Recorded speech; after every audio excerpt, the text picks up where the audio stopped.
when you're growing up and you see the images of a leader, right? It's a lot of times it's a general on TV just barking orders. But when you meet the CEOs and the people who've walked out leadership their whole life, even in the military, it's about relationship. And so you think that it's, hey, this is how we're going to do it, very directive, command and control, because that's the image that we paint. But when you get behind the scenes, it's leaders really care about their people. And the reason they have so much loyalty and respect and admiration from the people in their organization is because that leader oftentimes has gone to bat for them individually along the way. And so that was a shift that was maybe a little surprising, but it definitely very gratifying to see that, to see that the portrayal versus what great leaders really do are two different things. Yeah, there are the things that are always going to be there, and then there are things that are unique to the time that we're in, right? Because it's always changing. And I heard a quote today, and it said, "We are living today in the least disruptive time we're ever going to live in," meaning that tomorrow is going to be more disruptive than today is, right? Yeah. And so and disruption, that's the speed of disruption, it's happening with more frequency and more intensity. And of course, at every level in every industry, AI is coming in and having a huge impact.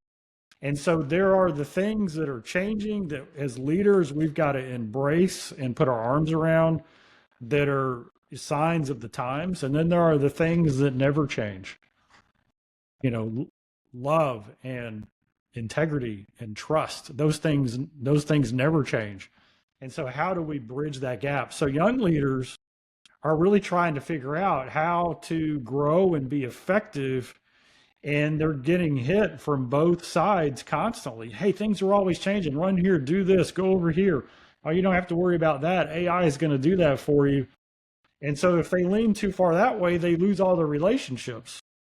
But if they do only relationships, which is fantastic, and they don't figure out how to leverage AI and technology and the new things, then they're not developing as deep or as many relationships as they could. They spend all of their lives going after this certificate of appreciation of which you just talked about, but they forget about one of the greatest gifts of any person's life is to present their bodies as what they call a tool to function in life, to deliver the highest level of service to people, and that's their health.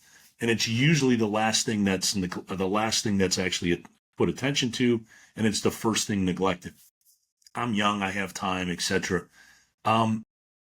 Overwhelmingly, there is a connection between wealth and health. It's undeniable. So my question to you is, as you've done this several times, how do you see the connection to physical health and leadership effectiveness in an organization? Yeah. So number one is the first sale you make is yourself. So people are buying you, right? And so our physical health is really important. And I'm going to go up even 50,000 feet, and I'm going to go kind of an umbrella question. Whether you're a parent or not,